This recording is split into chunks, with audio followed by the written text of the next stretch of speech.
Bueno, bienvenidos a Largo Juego. ¿Qué tal? ¿Cómo están? Buenas. Aquí Nacho Miki Mondrius, Nahuel Rosso y yo, Fede Gilsolá. Hoy vamos a hablar de discos editados en 1980. Es la segunda vez que hacemos un año específico. No son los 80s, no es No, solo el 80, Solo 1980. 1980. Sí, igual un poquito, viste, siempre, que es lo que nos pasó un poquito con el de 76, un poquito terminás hablando del 75 y un poquito del 77, porque una cosa que pasaba era que discos que salían o sea, por ejemplo, en el 80, discos que salieron en el 79 seguían vendiendo mucho en el 80 y hay discos que salieron al final del 80 y los escuchamos todos en el 81, o sea Claro. que un poco y un poco. La aguja se corre un poquito Sí, y no está pero mal. bueno, pero Zona 80s. vamos a tratar de, de ser lo más específicos posibles con un año solo. El 80... ¿Qué nos trae el lo 80? lo que tienen en común un año con el otro es que el 76, me di cuenta después, el 76 fue el año donde yo entré a la secundaria y el 80 fue cuando terminé la secundaria. Así mirá. que para mí coinciden con un montón de cosas. Yo en el 80 estaba trabajando en Tower Records. Tower Records. Entonces me acuerdo bien de todo lo que pasó en el 80 porque Tower Records era, viste, era como era la disquería más comercial, digamos, de todas las disquerías que había en Berkeley. Yo hubiera preferido trabajar en las que eran más under. Claro, era como un supermercadito, ¿no? Sí, como una... Sí, era al por mayor. Igual Sí. estaba bien. Tower Records, Tower of Power también, pero Tower Records empezó en San Francisco. Ah, eso te iba a preguntar. Otra de las cosas Mirá. que empezó en San Francisco. Mirá. Y creo que en el 70 o por ahí, no me acuerdo, o por ahí antes, no me acuerdo bien. Pero ya para el 70, ya para el 80 era una cadena nacional, ¿no? Y bueno, yo estaba trabajando ahí recién salido de la secundaria y me acuerdo, por ejemplo, porque los discos eran, o sea, la manera en que se vendían discos, y eso que Berkeley no es una ciudad particularmente grande, pero es una ciudad universitaria. Y me acuerdo que llevaban camiones con cajas de discos. cajas de The River, específicamente. Ah. Todos los días. Todos los días. Yo estaba ahí en la caja, ¿viste? You have the river, de Springsteen, ¿no? Que encima era un disco doble, entonces, porque en general Claro. en las cajas Doble entraban... peso.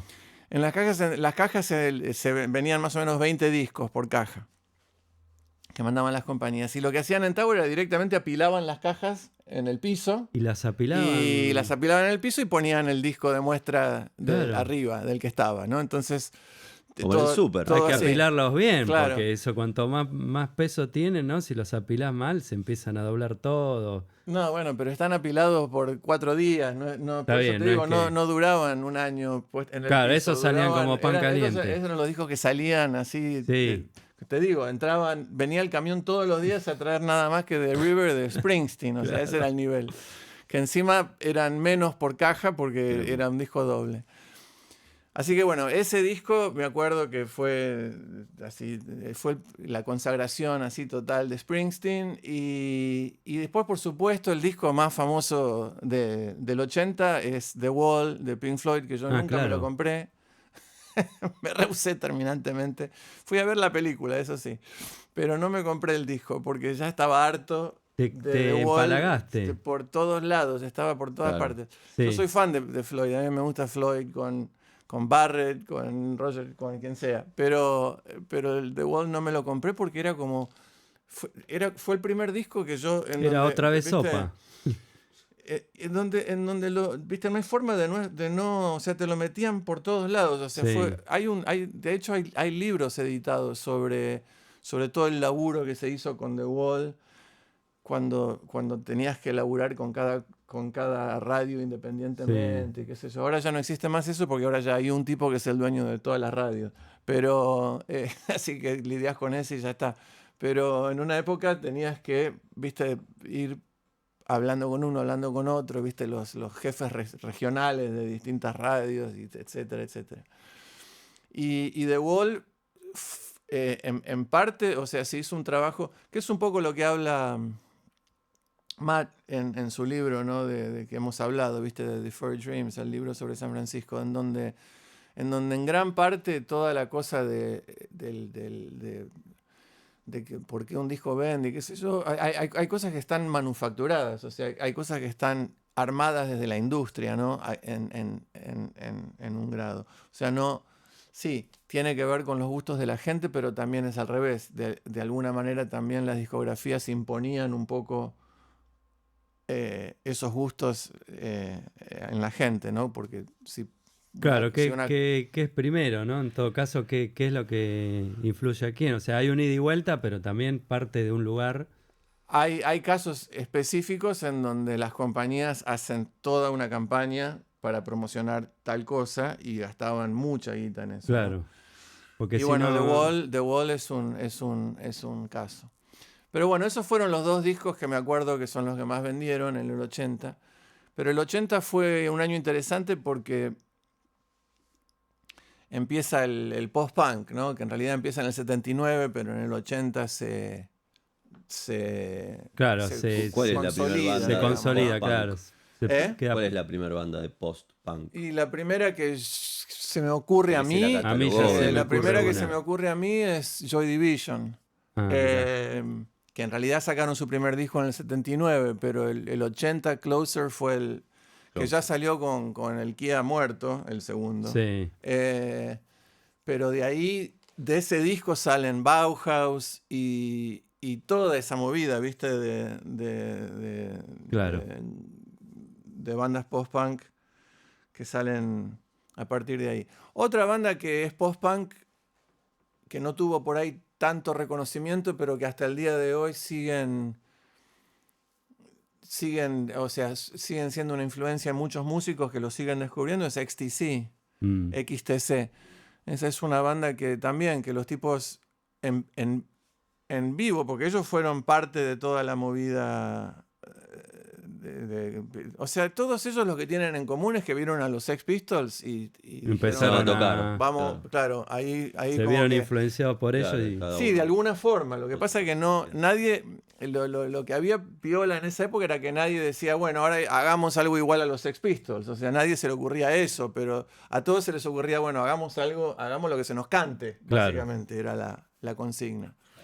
Y cada uno Sí, iba o por su lado. la misma premisa, o el hazlo tú mismo, también Claro, era totalmente. hacelo vos. Claro. O sea, no Sí. pierdas tiempo en querer ir a buscar una compañía y qué sé yo. Bueno, hacelo vos mismo y hacé lo que vos querés. Sí, bueno, de hecho Joy Division empezaron con la RCA y la RCA les empezó a decir lo que tenían que hacer y los tipos dijeron, No, no, anda a la listo, mierda. y se fueron. Claro. Y creo que el primer disco de Joy Division sale en el 79, pero si ellos lo hubieran hecho como ellos querían, hubiera salido en el 78 o 77 inclusive, ¿no? Pero bueno, porque eso pasaba con bastantes bandas que no lograban grabar, o lograban grabar, pero no les gustaba lo que les hacían. Pero bueno, así que bueno, es un año interesante por eso también, ¿no? Es el año en que empieza el rap. También, o sea, empieza claro. el rap Grandmaster Flash. En realidad anterior a Grandmaster Flash son un poquito, o sea, ya estaban en el 80, pero el primer disco de Grandmaster Flash salió creo que en el 82, The Message. Ajá. Pero sí, ya estaban, o sea, eran parte de la movida. Con la movida.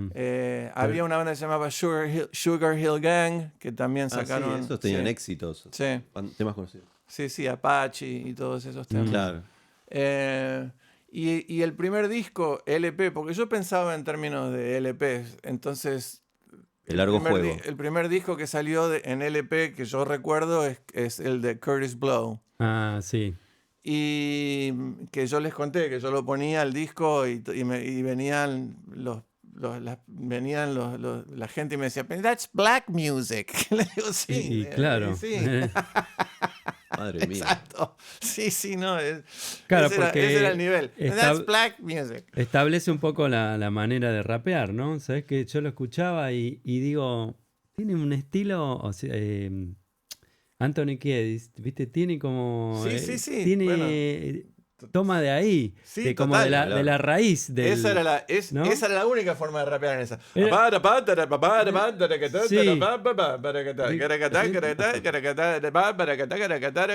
Claro, y Kiddis hace eso, pero Con aire punk. claro, Y con en el plan funk también, en sí. plan Probitín.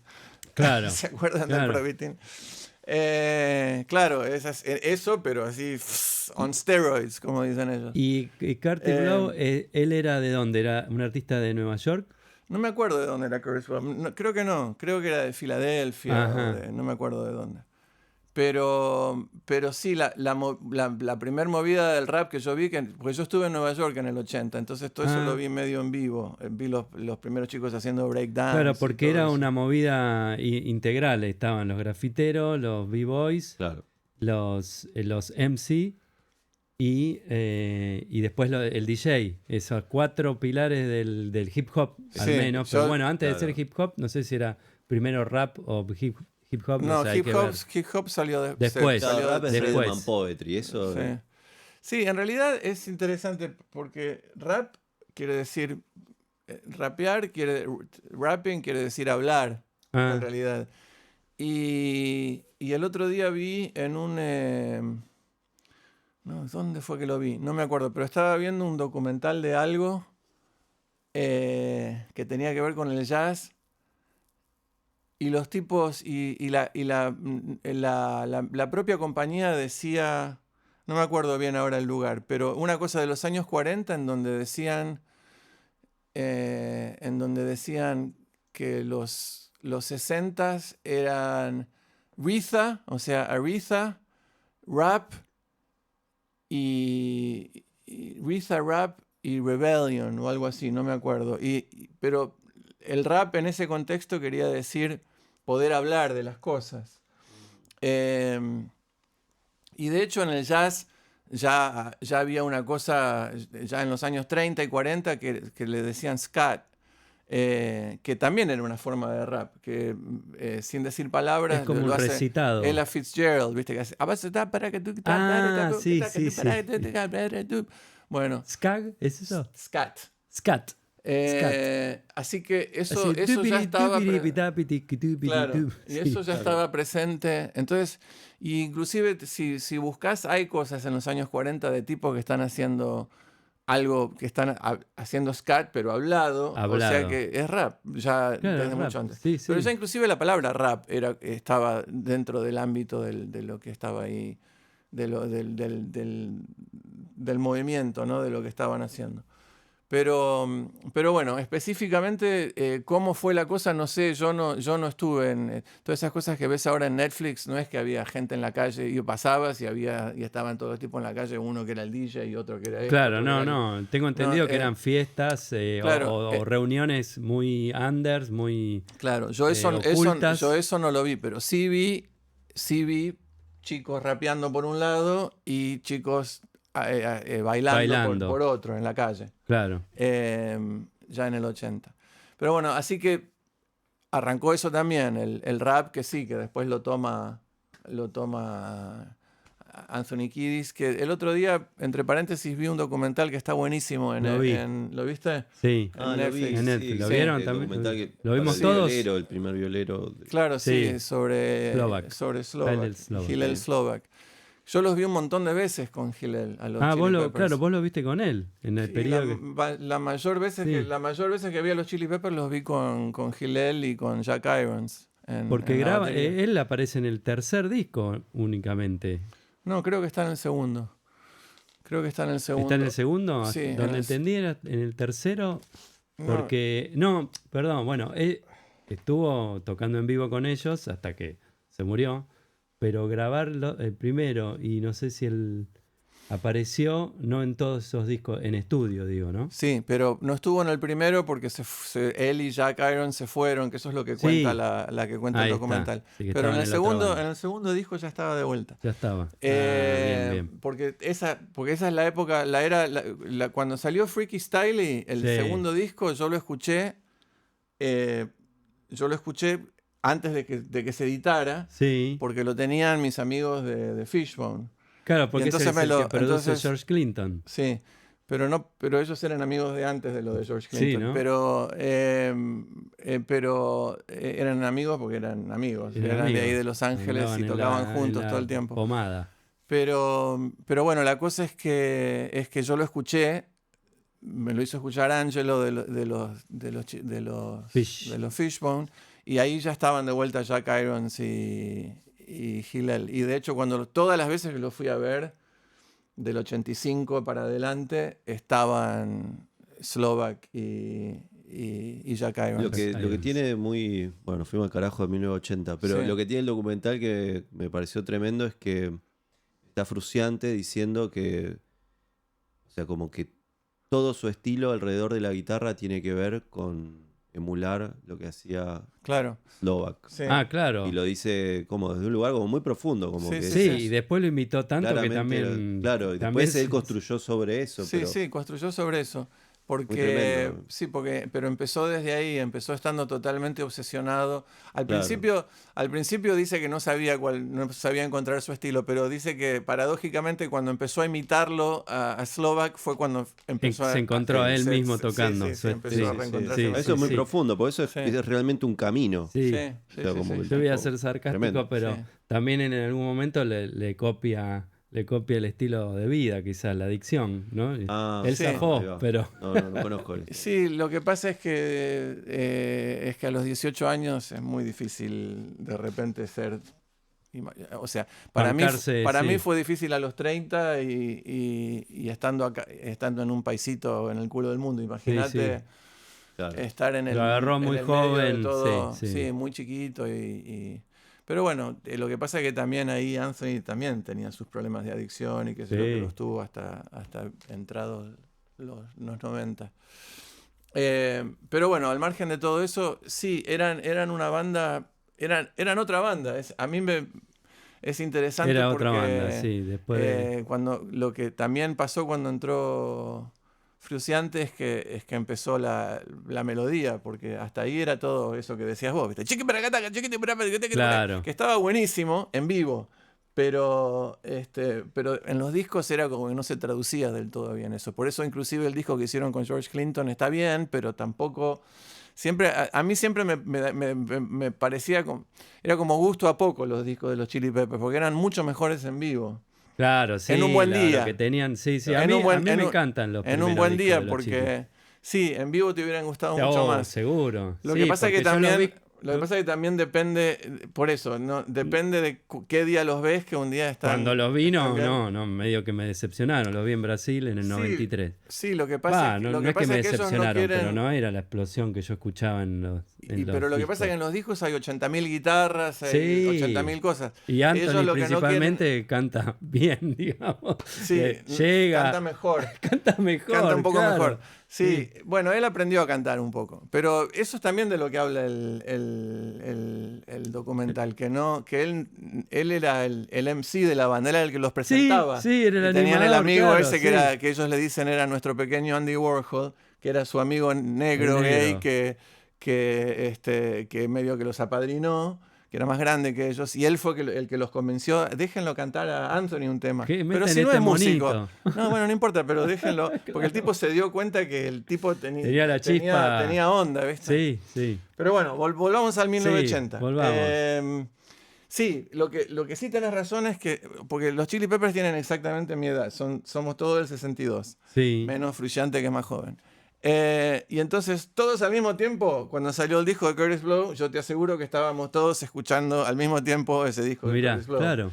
Y yo de hecho, a mí es parte de lo que me pasa cuando vi el video, me dio como una especie de nostalgia, de tristeza. Es triste el video ese Porque... también. No, pero por otra razón, no por lo de Slovak. Sí. Porque yo pensé, puta, qué lástima no haber tenido un amigo como Flea o como Anthony. Porque a mí lo que me faltó fue eso. Claro. Yo tuve exactamente la misma idea en San Francisco. Sí. Hacer una mezcla de punk y funk. O sea, exactamente lo que hicieron los Chili Peppers. Yo Claro. tuve esa idea, pero cuando yo se la tiraba la idea a mis amigos, Es que me no la sacaban veían. Es que estaba cagando. rodeado de músicos por ahí. Y vos no necesitabas un músico. Sí. En realidad lo que pasa es que yo también me dejaba influenciar por las cosas que me decían en vez de ser más cabeza dura y hacer lo que se me cantara. Claro. Pero bueno, porque tuve exactamente la misma idea al mismo tiempo. Lo que no tuve fue un Anthony o un Flea con quien hacerlo, ¿no? Claro. Pero bueno, la cosa es que por eso que ese disco de Curtis Blow fue importante en su momento. Y era la única manera de hacer rap hasta que aparecieron, no sé, hasta ya a mediados de los 80 todavía estaban... Bueno, de hecho, otra idea que tuve fue hacer una versión rap de Walk This Way de Aerosmith, que también me sacaron cagando con esa. Y después Rick Rubin lo hizo con los Aerosmith Claro. y con Run DMC. Porque era obvio, estaba ahí, era como que esto hay que hacerlo y si se hace va a funcionar. Y bueno, y Run DMC todavía rapeaban igual, que era un poco más rápido, pero todavía era el mismo estilo de Curtis Blow. Cambió un poquito después, no sé con quién. Ahora, y las bases son electrónicas, ¿no? O son disco, programadas. No, decir. en el de Run DMC son programadas, son electrónicas, pero en el de Curtis Blow hay una banda tocando. ¿Hay una banda? Sí, mirá, suena como... ¿Viste? El sonido me parece... El sonido, capaz. No, después de escucharlo te vas a dar cuenta que es una banda. Mirá, batería y bajo hay, y guitarra también. Bien. Bueno, y después, otro disco importantísimo del 80 que fue un antes y un después. Este disco de Peter Gabriel, que también salió mientras yo estaba trabajando en Tower Records. Conocido como Melt. Melt, sí. Melt. Que un día había un póster enorme del disco, de la tapa del disco, que está como derritiéndose. Sí. Y bueno, y hablando de los coletazos, de los últimos coletazos hippies, sí. Estábamos por cerrábamos a las 12 de la noche. Y encima yo tenía que abrir, pues yo era nuevo, entonces tenía que trabajar los sábados a la noche y abrir el domingo a la mañana. O sea que hasta las 12 de la noche el domingo y el sábado y el domingo a las 9 de la mañana. Podías quedar ahí a dormir, ¿no? Sí, más o menos. Y no, por supuesto no lo hacía, me iba de joda y después no sé cómo llegaba así, salvo que pudieras hacer la joda ahí. No, imposible. Imposible. No, porque no cerraba, abría, no cerraba, no tenía las llaves, no me daban las llaves. Pero bueno, había un tipo de seguridad que yo pensaba que estaba ahí para que la gente, para mirar al público, que no afane, estaba ahí en una garita, ¿viste? Como en los canas, ¿viste? Sí. Y después me di cuenta que estaba ahí para que no afanen los empleados. Era más peligroso los empleados que saben lo que venden. Sí. Pero bueno, Así no se puede trabajar tranquilo. No, pero además lo que el tipo miraba mucho era que no por ejemplo, si venía una viejita a comprar algo, que no le diéramos mal el vuelto para quedarnos con el cambio y cosas así. Se ve que había muchos soretes dando vueltas por ahí en Tower. Pero bueno, porque había mucha guita, o sea, imagínate, como te digo, salían pilas de discos, pilas y pilas de discos por día de un solo disco.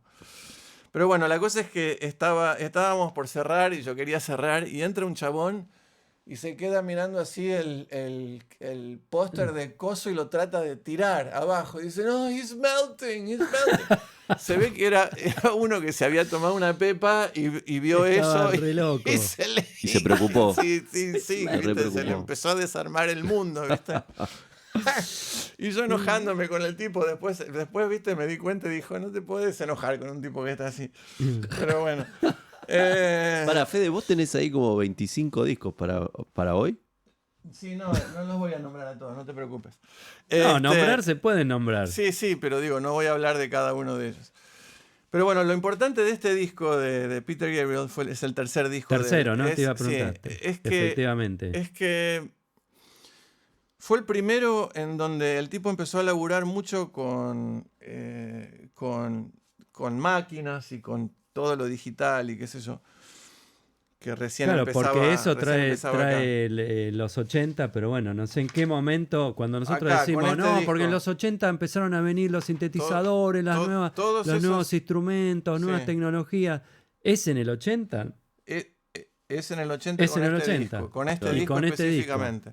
Porque lo que pasó fue que Phil Collins estaban estrenando un estudio en donde habían puesto uno de esos micrófonos para que El talkback. pudieran hablar un El talkback, talkback de la pero, Ah, el consola. talkback. pero en el techo para que el tipo en la isla, en la consola, pudiera apretarlo y escuchar lo que le decían los músicos, Claro. aunque no hubiera Claro, y ese otros micrófono tiene como amplificadores. mucha compresión para que Claro. justamente levante todo el volumen porque estás hablando así, el micrófono está lejos. Ah, Claro. Se lo tenían Concentra- recomprimido para que se escuche todo. Claro, era un Pero- micrófono que ya de hecho tenía muchísima compresión. Bueno, la cosa es que lo llaman a Peter Gabriel lo llama a su ex compañero Phil Collins a grabar Sí. un tema y sin querer Phil Collins se pone a tocar la batería con el micrófono ese prendido y se escucha todos esos sonidos buenísimo. y Peter Gabriel dijo, Eso ver, está hagamos buenísimo, eso. claro. Y entonces, y ahí, básicamente, entre Peter Gabriel y Phil Collins, inventan el sonido de batería de los 80s, que después Phil Collins lo usa en sus propios discos, que son famosísimos, y Mirá. qué sé yo. Todo ese sonido, ¿viste? Tum, pah, tum, pah, tum, pah, ¿viste? Que es bien sonido de los 80s. Fue gracias como la mayoría de esas cosas. Una En general distorsión que en no. general esas cosas son no están hechas adrede, sino que son una grata, Claro, un grato accidente. Ahora lo podemos pensar como grato Claro, accidente. como En un dicen momento que- era insoportable porque no había disco en donde no te enchufaran eso. Yo estaba tocando, a fines de los 80 estaba tocando en Penélope, que ya estábamos de vuelta de todo eso. O sea, la formación era, yo tocaba percusión, y si tocaba batería, tocaba nada más que bombo, redoblante y hi-hat y con escobillas. Y si no, tocaba percusión. Había un contrabajista, que su ídolo era Mingus. Acordeón, mandolín, guitarra criolla y Penélope que cantaba. Y, o sea, esa era la formación Claro, de la banda. Era más acústico imposible. Antes de que se pusiera de moda, en MTV pusiera de moda los Unplugged y esas cosas. sí, O sea que en el 87 nadie entendía qué fines de carajo los estabas 80, haciendo. claro. Y tocábamos en boliches donde todo era... Como más maquinoso, tal vez, ¿no? Sí, entonces los sonidistas me trataban de poner eso en la Quédate doblante, que- ¿viste? no. Yo estaba tocando con una escobilla y los tipos me querían poner... ¿Viste? Yo decía, Sí, no va por ahí la cosa. Experimento de ese tipo, Porque no. además dejá. no estábamos tocando con otras bandas que estaban haciendo eso, porque éramos los únicos que estábamos haciendo eso. De hecho, fuimos teloneros de Iggy Pop, por ejemplo, que yo pensé que nos iban a asesinar. Y no, la gente, Cayó bien, gente ya estaba más abierta a lo que venga, estaba todo bien. Bien. Tocamos con Leonard Cohen, tocamos con gente muy disímil, pero Pero haciendo buena eso. onda. Pero bueno, la cosa es que era como, mi punto es que la cosa esa, viste, del sonido, viste, del que es puro, Sí, que no tiene nada que ver con un industrial, sonido. ¿no? Pero industrial no, pero ponele maquinoso, no sé, ¿cómo se podría decir? Es toda una cosa inventada desde la consola de sonido. Sí. O sea, no es un sonido Compresión, natural. compresión y compuerta. Claro. Ahí va. Ahí va. Compresión y compuerta. Explica lo que es una compuerta. La compuerta lo que hace es, creo que es así, ¿no? Entonces el micrófono tiene tanta compresión que te levanta toda la información de bajo nivel, pero después cuando digamos que no suene nada, no querés escuchando todo el piso de ruido. Entonces lo que hace es que cuando pasa cierto nivel, corta. Ajá. Claro. Como una expansión negativa de la por eso señal. que Pero se corta. escucha, por eso que se escucha tum y Y corta. corta. Y corta. Tum, Claro. tum. Claro, cuando aparece Bueno. está recomprimido y desaparece muy rápido. Es como un dique que tiene Sí, es contenido claro, de como agua, abrís y cerrás sí. el chorro del sonido. abre un dique que cierra de Full repente cero, y claro. se cortó. Pero el punto es que no es industrial, porque industrial te suena a los Einstein de Neubauten que tocaban cosas que sonaban así. Claro, un caño, un metal, caño, sí. una piedra, Claro, una madera. en cambio esto era todo inventado en la consola. Y es en el sonido. digital entonces. ¿Eh? Es digital. No, digo. analógico, pero No. es Ah, es procesado. analógico. Está Sí, sí. procesado, Sí, sí, sí, sí. sonido procesado. Analógico procesado. Sí, lo digital, lo de la grabación digital empezó también con Peter Gabriel en el próximo disco, en Security, que es el cuarto. Ah, mira. Pero Pero bueno, la cosa es que este disco fue muy importante por eso. Muy importante porque fue el primer disco que introdujo y que además tuvo mucho éxito. Y entonces eso también hizo, porque podría haber salido donde no lo compraba nadie, no hubiera sido Claro. el antecedente. Y tiene de nada. buenas canciones, ¿no? Tiene muy buenas canciones, tiene muy buenas letras. Bueno, las letras siempre fueron buenas. Todos los discos de Peter Gabriel tienen muy buenas canciones y muy buenas letras. Pero este disco es particularmente interesante porque tiene, primero, por ejemplo, tiene Biko, tiene la canción era un militante por los derechos de los negros y anti-apartheid en Sudáfrica, que lo mataron. Biko. Y sus shows siempre terminaban con eso. Entonces fue el disco en donde él empezó a ser más abiertamente político en las letras. Pero además, más que nada por el sonido. El sonido del disco es muy particular. No sé si lo escucharon, pero... Sí, yo lo piqué, no tuve tiempo de... pero lo voy a escuchar. Fue el comienzo de todo eso. Porque él desde el comienzo le interesó mucho esa mezcla de la parte, como digamos, electrónica, muy electrónica, y la parte muy acústica. Y la combinación de esos sonidos, sobre todo en la percusión. Entonces él ya de entrada... laburó mucho eso, ¿viste? La combinación de sonidos muy electrónicos y muy procesados con sonidos acústicos y con sonidos de lo que ellos llaman world music. Claro, ¿no? eso te iba a preguntar, porque hay un momento donde él ya hace conocer, creo que él crea, ¿no? Está el sello de él, es World Music. Sí, el sello de él se llamaba WOMAD. WOMAD. Pero no es esta etapa en la que él ya empieza a hacer world music Sí, es un poco sí. Bueno, entonces también es importante por eso, porque... Sí, por eso digo, está todo en el disco. Él ya está mezclando todo eso música del mundo. Todo eso que después fue, digamos, todo el mundo lo imitó un de alguna germen forma de un montón otra. de cosas que después se hicieron. Arrancó acá con este disco. Y además, bueno, los músicos que hay acá, está todo el mundo. Está Pete Townshend, está ¿cómo se llama? El guitarrista de The Jam, está acá también. No recuerdo el nombre. Sí, yo tengo la foto ahí en el pasillo y no me acuerdo cómo se llama. Paul Weller. Paul Weller, claro, cantante y guitarrista, ¿cierto? Sí, Paul Weller. Y cantante, guitarrista y compositor. O sea, ¿qué más querés? Era él. Pero bueno, la cosa es que este disco fue importantísimo por eso. A mí me abrió la cabeza porque nunca habíamos escuchado un disco así antes. Todavía se inventaban cosas. Bien. En el 80 también salió el disco Dirty Mind de Prince. Prince todavía tocaba en los boliches. Yo lo fui a ver, fue espectacular. Y el disco Prince de Dirty Mind de Prince tiene cosas buenísimas. No fue el gran... No fue como que, ahí despegó Prince.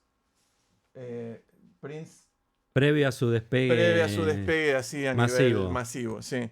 Está buenísimo el disco igual. Yo lo tocaba arriba del disco. El que está en calzones en la tapa. Sí, como siempre. En calzones es una manera... En tanga, está entangadísimo. Yo lo digo así para... Calzones es una manera de decir, está en tanga. En tanga. Es una tanga, ahí está. Sí. Entangado. El enano entangado. El enano no dejaba mucho la imaginación.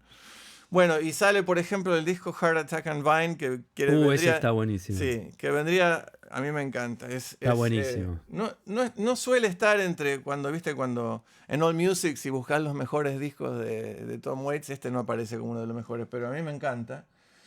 Y las letras son geniales, ¿no? Las letras... Yo tendría que hacerme una selección de letras y traducirlas para ustedes, porque o al menos algunas frases. Ya nada más que de la tapa, ¿no? El Heart Attack and Vine quiere decir algo así como es un cruce de calles que él se imagina, ¿no? Dice if you want a taste of madness, come and get in line. No sé qué, tenés todo what you want and Heart Attack and Vine. O sea, si querés degustar la locura, vení y ponete en la línea, ponete en la fila. Sí. Aquí en la calle Heart Attack and Vine. Vine. Heart Attack quiere decir Paro cardíaco. Paro cardíaco, sí. Entre las calles Paro Cardíaco y Viña, Heart Attack and Vine. Claro. Y qué sé yo, hay imágenes que son buenísimas. Por ejemplo, hay una que es que los ángeles no se pueden ir a dormir porque viene el diablo y les prende la luz del hall. La luz de entrada. Dale. Todas las imágenes del Está bueno, tipo claro, las son- imágenes son buenísimas. y aquí todavía Sugerentes. Tom Waits sigue, porque él empezó siendo un songwriter así con piano y básicamente del blues, ¿no? Sí. O sea, Claro, hay blues, pero también hay otras cosas, ¿no? Está muy claro, arreglado ese disco. Sí, pero por eso quiero explicar primero de Sí. dónde sale Tom Waits. Sale del blues más clásico, haciendo canciones en el piano, que de hecho sus versiones de las canciones no vendían, pero sí tuvo hits con los Eagles, por ejemplo. Mirá. El primer hit de Tom Waits fue en realidad una versión de los Eagles, de no me acuerdo qué tema de él. Y después, bueno, también otras personas también tuvieron hits con sus temas, pero él no, él seguía ahí viviendo en Los Ángeles con 2 mangos. Y el tipo estaba totalmente a contramano de todo lo que estaba sucediendo, porque él en el año, ponele, 69, 70, estaba viviendo en Los Ángeles y se vestía básicamente como ellos dicen, un hobo, ¿viste? Como un homeless así de los años 40. O sea, ¿viste? Con el pelo corto y un traje Un todo traje desalineado, ¿viste? deshecho, Y tocando el piano como si fuera el año 1940, básicamente. O sea, estaba completamente en otro plan. No le interesaba en lo más mínimo unirse a lo que estaba sucediendo. De hecho, a mí me asombra. Yo creo que la razón que él consiguió un contrato discográfico es que las canciones eran tan buenas que no podías... No había forma de rechazarlo, Claro, por más que no, claro, estéticamente no. porque los no- tipos sabían eso que luego pasó, que digo, bueno, si no tenemos un hit con él, vamos a tener hits con sus canciones hechas por otros artistas. Lo que sucedió bastante con él al principio. Pero el primer disco de él creo que salió en el 73. Y el segundo disco de él es un disco en vivo, o sea, en el estudio, pero con público. Que también, ahí te das cuenta que el tipo es un entertainer total, o sea, habla, hace raps justamente Mirá, entre canción y claro. canción y cuenta chistes y qué sé yo. Acá no genial. hay en este disco, ¿no hay un tema que es en vivo o hay una No me acuerdo. o no hay me un acuerdo. sonido en vivo? Hay un tema que hay como gente hablando, como si estuviese tocando en vivo, pero Sí. no lo sé. No, acá según esto no. Entonces está eso es todo un en audio estudio. que pusieron Sí. de gente en vivo hablando. Pero bueno, y sí, y este disco lo que tiene, a mí el primer disco que me compré de él, que me lo compré así automáticamente, me acuerdo el momento, yo tenía 16 años, entré como todos los días, entro a la disquería Odyssey, o no me acuerdo, porque estaban todas una al lado de la otra en Telegraph Avenue, en donde siguen estando hasta el día de hoy Amoeba y Rasputins, pero en esa época había, no sé, 6 disquerías por cuadra más o menos. O por ahí no tanto, pero 4. Ahí en Telegraph y Durant había 10 disquerías. Y después cruzabas la universidad y del otro lado estaba Rather Ripped. ¿Y había muchos usados o Sí, en Tower no. En Tower no Claro, vendía Tower discos no, usados, pero claro. todas las... no todas vendían discos usados, pero ponele la mitad de las disquerías vendían discos nuevos y usados y la otra mitad solamente nuevos. Pero bueno, entonces entro a la disquería y estaban pasando Blue Valentine, el disco de Tom Waits, que creo que es del 78. Y me alucinó de entrada. Dije, ¿qué carajo es esto? Y me lo mostraron y me lo compré ahí mismo. Blue Valentine, que sigue siendo uno de mis discos favoritos. Pero ese disco es un disco más derecho. Sí. De hecho está El Palmer tocando la batería, que era el baterista de New Orleans. Primer baterista de rock and roll, básicamente, porque fue el primer baterista en tocar derecho. Porque se dio cuenta que... Salir de la cosa jazzística. Salió de la cosa tresillada que tenía el rock and roll, ¿viste? Que el rock and roll hasta ahí era we're gonna rock around the clock tonight, taracatun, tatatun, tatatun, tatun, tatatun, tatatun, tatatun, tatatun, tatatun. Es todo 3, ¿viste? 1, 3, 1, 3, 1, 3, 1 del shuffle. Y cuando Little Richard, él ya venía tocando con Fats Domino y distintas cosas, ¿no? Todo en New Orleans. Y cuando Little Richard empieza a hacer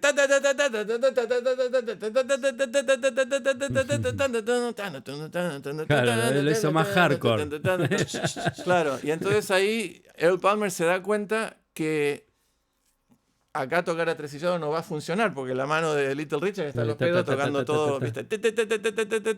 ¿Viste? Corcheas así rápido. Y entonces empieza a tocar derecho. En vez de hacer chichín, chichín, chichín, chichín, empieza a hacer tintin patin, tintin patin, tintin patin, tintin patin, chichín patin. Y básicamente inventa lo que todos después tocamos, porque fue el primero en grabarlo. Con Little Richard. Qué grande. Bueno, ese tipo después se va a Los Ángeles y hace sesionista y junto a Hal Blaine tocan en todas las sesiones de todo. Y Hal Blaine es el que toca en Blue Valentine, este disco de Tom Waits. Y es básicamente un cuarteto de jazz, o sea, hay un guitarrista pero tocando muy jazzeramente, un contrabajo, Earl Palmer en la batería y Tom Waits a veces en bajo, a veces en piano, a veces en guitarra. Pero está como armado muy a lo Mouse Allison. ¿Lo conoces a Mouse Allison? No. Bueno, ese es otro tipo que también es a principios de los 60s. Mouse Allison era básicamente jazz y blues, pero el tipo componía letras. Y son buenísimos los discos de Mouse Allison. Y también son muy graciosos. Las letras son muy divertidas. Mouse, M-O-S-E. Allison. Ahí va. Claro, M-O-S-E Allison, Mouse Allison. Y es un tipo que no es muy conocido a nivel público, pero los músicos lo conocen todos. Yo lo conozco por Tom Waits, porque cuando Tom Así Waits... llegaste por él. Claro, porque cuando Tom Waits dijo... No, claro, yo me la pasaba escuchando a Mouse Allison. Y bueno, dijiste, bueno, a ver qué onda. Y efectivamente, Mouse Allison vendría a ser como una versión previa de Tom Waits de principios de los 60s. Pero lo que tenía Mouse Allison de divertido era que era básicamente un trío de jazz, pero con un tipo que estaba cantando cosas graciosas. Entonces claro. era muy... Claro, tenía el las letras son muy geniales, las letras de Mouse Uy, mirá, Allison. estaba mirando acá, lo busqué en Wikipedia. Sí. Los temas de Mouse Allison los grabaron los Clash, los Who, Leon Russell, Bonnie Raitt y, bueno, Tom Waits, John Mayall, Ahí tenés. Stones, Van Mirá. Morrison Sí. y Jorge Drexler. Tomá, tenés. músico de músicos. Sí, ahí tenés. Por eso, los músicos lo tienen todos a Mouse. Porque también era un tipo que componía clásicos, así clásicos espontáneos, ¿viste? Ya los sacaba y ya eran clásicos. Claro, capo. Pero bueno, y como decís vos, Mickey Mondrius, este disco de Tom Waits es donde él empieza a cambiar un poquito la onda y se sale un poquito de la cosa del straight blues y se pone a hacer como una búsqueda. Entonces este disco ya tiene como una búsqueda que es previa a lo que hizo después. Hay un disco que se llama Swordfish Trombones del año 83 o 85, no me acuerdo, por ahí. 85 puede ser. En donde ahí es donde Tom Waits directamente patea el tablero y hace, y de nuevo, inventa algo. Se va porque lo que pasa en Swordfish Trombones nunca se había hecho antes, ¿no? Es como, no sé. Es totalmente otra cosa. Ahí es donde ya no hay más batería, empieza a haber sonidos de percusión. Ah, sí, esas así, percusiones, sí, tipo chapas Sí, y cosas. Sí, claro. sí. Exacto. Está buenísimo eso Sí, también. bueno, eso empieza en Swordfish Trombones. Ahí es donde finalmente lo deja, ¿viste? Porque el tipo se sentía como que ya se estaba repitiendo y dijo, bueno, a ver, arranquemos por otro lado. Entonces lo primero que hizo fue, no voy a tocar el piano y no voy a tener batería. Y si quiero un sonido de bajo, lo quiero con una tuba y todo así, ¿viste? Pero no es solamente... Sí. O sea, la forma en que arma los temas es absolutamente original, ¿no? Pero digamos, no es nada más que eso. O sea, las canciones también tienen que ver con eso de alguna forma. Piden un poco eso. Pero bueno, donde arranca todo eso es con este disco, con Heart Attack and Back, que salió en el 80. Que es un poco lo que pasó con mucha gente, que en el 80 como que pegaron la vuelta, ¿no? Ahí es cuando, por ejemplo, Sandinista de los Clash, hablando de los Clash, salió en diciembre del 80. Que esas son las cosas que te juegan en la mente, ¿no? La mente te hace como... Te confunden las cosas. Porque yo tenía la memoria de que yo había escuchado a Sandinista en la secundaria. Y evidentemente no, porque si salió en diciembre, allá la secundaria, allá el verano es en julio, la secundaria claro. termina en junio. Así que si Sandinista salió en diciembre del 80, yo no lo escuchamos en la secundaria, lo escuchamos después. El que sí escuchamos en la secundaria fue el que salió en el 79, en diciembre del 79, que fue London Calling. Así que los Clash son un ejemplo de cómo, viste, están uno en diciembre del 79 y otro en el diciembre del 80. Un pie en cada lado. Claro, estábamos escuchando más o menos al mismo tiempo London Calling y Sandinista, ¿no? Pero el que estábamos escuchando era evidentemente era London Calling, porque en el 79... salió en diciembre del 79 y lo escuchamos en el 80. Por ser primero, claro. Bueno, después, ¿qué más? Split Enz, hablamos de Split Enz la vez pasada cuando hablábamos de los australianos, pero son neozelandeses. Neozelandeses. Claro. De las puntas florecidas sí, de Nueva Zelanda. Sí, este fue el primer disco que, como ven, ahí ya están más new waveados. Están más new waveados. Sí. Y les fue bien, por suerte. Yo estaba feliz porque a mí me encantaba la banda ya de antes. Y cuando salió este disco, ¿viste? I got you. And that's all I want. Y este es muy new wave. Muy new wave. Y bueno, este disco está buenísimo. True Colors se llama. Salió en el 80. El disco de los Psychedelic Furs salió en el 80 también. Que también era una banda interesante. ¿La llegaron a escuchar? ¿De dónde vienen? Sí. Ellos son ingleses. Son ingleses, pero tenían otro proyecto conocido. Antes no. No llegué a investigar bien, pero... Eran Pendex, así que no... Psychedelic Furs. Puede ser que también lo que a mí me llamó la atención de entrada, y yo como estaba trabajando en una disquería, ¿viste? Decía, bueno, a ver, ¿qué es esto? Porque me parecía, me hizo gracia, entendí el chiste al toque, de que en el 80 ponerle a una banda de Psychedelic Furs era como meterle un dedo en el culo a la industria, ¿viste? Porque no hay nada... Nada estaba menos de moda que la psicodelia en 1980, ¿no? Entonces los tipos se pusieron de Psychedelic Furs, ¿viste? O sea, las furs es pieles. Las pieles psicodélicas. Y yo pensé, bueno, esto... Ya nada más que por el nombre dije, esto me va a gustar porque a estos tipos, ¿viste? Les gusta la ironía, así que... Y efectivamente, puse el disco y me encantó. El cantante es muy interesante, la voz del cantante. Que tiene una voz que después yo creo que fue, no imitada, pero que hay algo de eso en las voces de ¿cómo se llama el de los Screaming Trees, que después trabajó con Queens of the Stone Age, que murió hace poco? Mark Lanegan. Claro, porque tienen esa cosa como de impostación, no te digo pero a lo Elvis. No es impostación porque es lo mismo que Tom Waits. Vos lo escuchás a Tom Waits hablar y habla exactamente así como canta. Tiene una... No es que, yo también, cuando la primera vez que lo escuché a Tom Waits... La primera vez que lo escuché a Tom Waits yo pensé, pero está imitándolo a Dizzy, ¿cómo se llama? A Louis Armstrong. Ah, claro. Y después me di cuenta, no, habla así.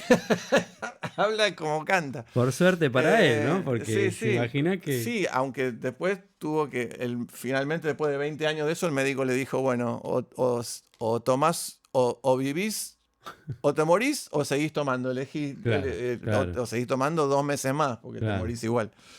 Entonces ahí dejó de tomar Tom Waits alcohol y dejó de fumar. Y igual sigue, ya le quedó para siempre. Claro, la eso voz ya te, esa, así te que ya quedan las está. cuerdas vocales Claro. para chiflar monos. Sí. Eso le pasó a Johnny Mitchell también, que le cambió muchísimo la voz. le bajó Sí, el pitch. Sí. y empezó a tener una voz más ronca porque se fumaba 4 atados de cigarrillos por día. Ah, Tranqui. Así que Estaba tranquila. sí, no hay nada como eso para tener una voz ronca. claro. Pero sí, yo creo que Lanegan no era una voz impostada, tiene una voz súper grave. Sí, natural. No, sí, yo dije natural. impostación, no sé si es el nombre técnico o el correcto, pero hay una forma de poner la voz que sí, me hacía acordar a esos cantantes que como que cantan bien, ¿viste? Que tienen una voz... Sí. No, yo creo que lo de Lanegan era absolutamente natural. Yo los vi a los Screaming Trees en vivo, en un lugar que se llamaba The I-Beam, que era en realidad un boliche gay y que tenían música grabada nada más durante toda la semana, salvo los lunes. Los lunes que era el día que menos laburo tenían para boliche, entonces dijeron, bueno, hagamos shows en vivo. Y lo loco es que les fue muy bien, porque claro, había muchísimas bandas que el lunes, estando de gira, lo tenían libre. Claro. Entonces muchísimas bandas tocaron en el I-Beam. Era un lugar, ponele con toda la furia, 800 personas, una cosa así. Y yo ahí vi a todo el mundo, vi a Wire, Qué bien. vi a los Replacements, vi a todas esas bandas de los 80s, qué sé yo, Husker Du. Y toqué también, tocamos Mirá. con distintas bandas, tocamos de teloneros muchas veces ahí para distintas cosas. Y se convirtió como en toda una cosa, viste, que los lunes, lo que sea que había en el live, Claro, se hizo un habitué de bandas buenas que tocaban los lunes. Sí, que tocaban los lunes porque estaban al pedo, porque por ahí el martes tenían un show más grande en otro lado, o venían de tocar el domingo, lo que sea. Pero bueno, New Order los vi ahí también. Mirá. Qué bien. Ahí hubieran tocado seguramente Joy Division si llegaban a hacer la gira que nunca llegaron a hacer. Claro. Pero bueno, me acuerdo de muchas bandas que pasaron por ahí. Algunas las fui a ver, otras no. Porque yo no todos los lunes podía irme de joda porque los martes laburaba. Ahora pensándolo, tendría que haber encontrado la forma de no laburar los martes y ir todos los lunes claro. a Live, porque estaban todos buenos los shows de Live. Y ahí tocaron los Wipers. Ah, los Wipers, qué bueno. Que vos estabas hablando. Greg Sesh, ¿cómo es que se llama él, el líder? No me acuerdo ahora. Bueno, pero me encanta. Sí. ¿Sabés qué? Estuve escuchando el disco de los Wipers, porque yo me acuerdo de el nombre, pero nunca los había escuchado. Pero me acuerdo que estaban ahí dando vueltas y que eran una banda. El disco del 80 se llama Is This Real? Is This Real? Is This Real, sí. Is This Real. A mí el que más me gusta, que a ellos también, porque ellos dicen que el primer disco, estuve leyendo un poco, ellos dicen que en el primer disco les rompieron mucho las pelotas la compañía para hacer algo comercial. Claro. A pesar de que ellos estaban en porque se suponía que si estabas en una discográfica grande, te iban a romper las pelotas. Y si estabas en una independiente, no te iban a romper las pelotas. Pero resulta ser que las independientes también querían vender discos, entonces también rompían las pelotas. Al final era lo mismo. Así que sí, la relación que él tuvo con las compañías indies fue No horrible. fueron buenas. No. Y bueno, y parece que les rompieron mucho las bolas por hacer algo más así, viste, más comercial, viste, más Más pop, ganchero. viste, más claro, más tranqui, viste, más fiesta, viste. Sí. Todo el mundo quería, eso me acuerdo, en esa época también salieron los B-52s, que a mí me encantaban. Sí, pero claro, el tema es que no todos podíamos ser los B-52s. Y los B-52s hacían los B-52s. Nosotros queríamos hacer otra cosa, pero claro. todo el mundo quería que seas como los B-52s, Claro. ¿viste? Porque nada, eso pega. Porque además fue un éxito sin querer los B-52s, porque yo no sé si la compañía pensó que que eso iba a ser un éxito, pero bueno, lo fue dentro de los parámetros del New Wave, ¿no? Tampoco es que vendían millones de discos, pero era como más amplio. Acá los brujos siempre quisieron sonar como ellos, principalmente cuando en las entrevistas queríamos sonar como ellos. Yo una vez tuve un sueño de que quería ser la mina de los Beef-52 y me ponía y me trataba de poner. Divino. Me trataba de poner el peinado ese. El peinado ese, la peluca, ¿viste? La peluca. Tremendo. Yo los amaba los Beef-52, los sigo amando hasta el día de hoy. El primer disco de los Beef-52 para mí es uno de los mejores discos de la historia. Es el de tapa roja. Tremendo. No, el de tapa roja es el segundo, el de tapa amarilla es el Porque primero. son parecidas las tapas, ¿viste? Sí, de los primeros discos. Y los temas también. Sí, pero, también. Pero para mí el primero, el de la tapa amarilla. El de la tapa amarilla. Claro, suena como surf music o tiene una mezcla sí, James Bond, pero con un farfisa. Claro. Con poco presupuesto. Y eran muy divertidos, obviamente, la en vivo. Ese claro. fue otro show en donde ese lugar que yo les contaba que me colaba para ver shows. Sí. Que no se llama Celerac, se llamaba, le dije mal el nombre. Siguen, que es donde tocó Iggy Pop con Bowie tocando teclados. Que te colaba por la parte de era por un ascensor para. No, ese era el Old Waldorf. Ese es el que te conté que años después me enteré que te podías colar por el ascensor cuando tocamos con U2. Claro. Y subimos por el ascensor. Pero no, ese era un lugar que se llama Old Waldorf en San Francisco. Esto era en Berkeley, que era parte de unos edificios de la universidad donde había de todo. Entonces había distintas maneras de colarse, porque no era un lugar específicamente para música, ¿viste? Pero bueno, la cosa es que los Beef-52, y yo lo quise... Yo sí o sí quería hacer un tema de los Beef-52 para el disco nuestro de covers con David, pero no hubo forma porque es imposible imitar a los Beef-52. Claro, todo no se puede. No es fácil. Bueno, otro disco muy importante que salió en el 80 fue Uprising de Bob Marley, que fue el último disco que salió con él en vida. Y es el último, ¿no? Es el último. Y está buenísimo el disco. Y yo no lo fui a ver como un boludo. Él fue el famoso, bueno, lo veo la próxima. Y bueno, no hubo próxima. No. Pero así que me lo perdí. Pero bueno, el disco es impresionante. Sí, porque giraban hasta último momento, estaban girando ellos, ¿no? Sí, yo de hecho, él en general tocaba en un lugar en un anfiteatro que se llama el Berkeley Community Theater. No, ¿cómo se llama? No me puedo acordar. Que ahí también vi shows increíbles, ¿no? Porque es un anfiteatro al aire libre en la Universidad de Berkeley. El sonido es espectacular a pesar de que es al aire libre. Y es ponerle para 3.500 personas, una cosa así. Y ahí vi muchísimos shows. Vi el primer show de Sting como solista, que tenía esa banda increíble. Él tocaba guitarra y estaba Manu Caché en la batería. Manu Caché era o el otro, o Omar Hakim, no me acuerdo. Omar Hakim. Y ¿cómo se llama? Daryl Jones en el bajo y todos esos tipos. Y ahí vi a Peter Gabriel en la gira de Security, que fue la primera vez que vi luces automáticas, que de repente en la mitad del show todas las luces hicieron así, y yo me pegué un cagazo tremendo. Qué bueno.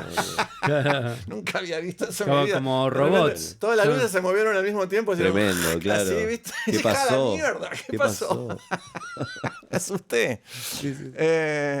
Eso me pasó también. Una innovación. Sí, porque además yo estaba delante de todo y no entendí lo que estaba pasando. Pensé que se estaban midiendo las luces abajo. No entendí al principio. Fue como un microsegundo de entrar en pánico directamente. Fue genial, ¿viste? Porque además esperó hasta la mitad del show, en un momento específico para hacerlo. Esa era otra cosa de Peter Gabriel, que siempre fue un capo. Siempre fue un capo. A la vanguardia. Sí, a la vanguardia de los videos y de las ¿cómo se llama? Y de las creaciones. Sí, audiovisual. Audiovisual, todo. sí. Que entre paréntesis, De otra punta. cosa, me olvidé de hablar cuando hablamos del San Francisco en el 67. Otra cosa que se inventó en San Francisco fue los shows de luces. Eso no existía previo. Mirá. Antes de eso te ponían las luces y listo, ya está. Antes de eso eran Ponían los las chinos luces. con fuegos artificiales. No, antes de eso eran las luces blancas Las luces o blancas. con algún colorcito Claro. que se prendían cuando salía el tipo y después se apagaban cuando se iba y listo. No había Claro, juegos sí, de no. luces y cosas. Eso empezó Ujú. todo en San Francisco con equipos de tipos que se coparon en empezar a hacer esas cosas. Claro. Claro, y de ahí también no son los Grateful Dead que tenían su Sí. equipo de sonido. Sí, sí. Porque también con el tema sonido Claro. innovaron. Sí. Sí. Los Grateful Dead, igual el sonido ese que hablás vos, es el sonido Sí.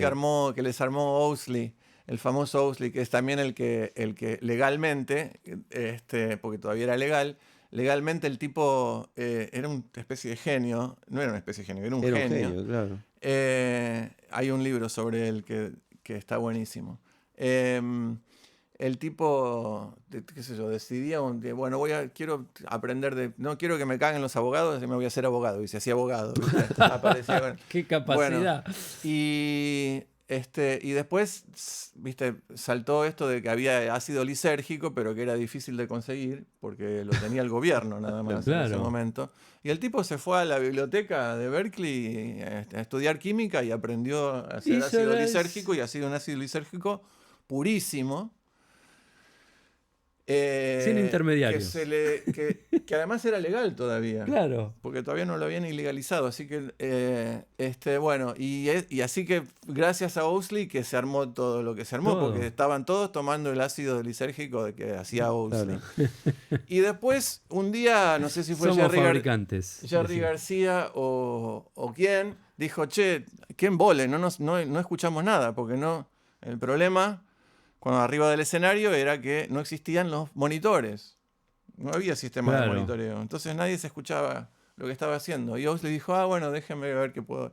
Inventó el primer sistema de monitoreo, lo inventó Owsley también. Todo ¿En eso serio? inventó. Claro. Sí. Increíble. O la sea, de las luces. inventó las primeras... No, igual el sistema de sonido también es una cosa tecnológica donde hay un micrófono, hay otro micrófono que escucha y cancela para que no haya feedback, no sé qué. Sí.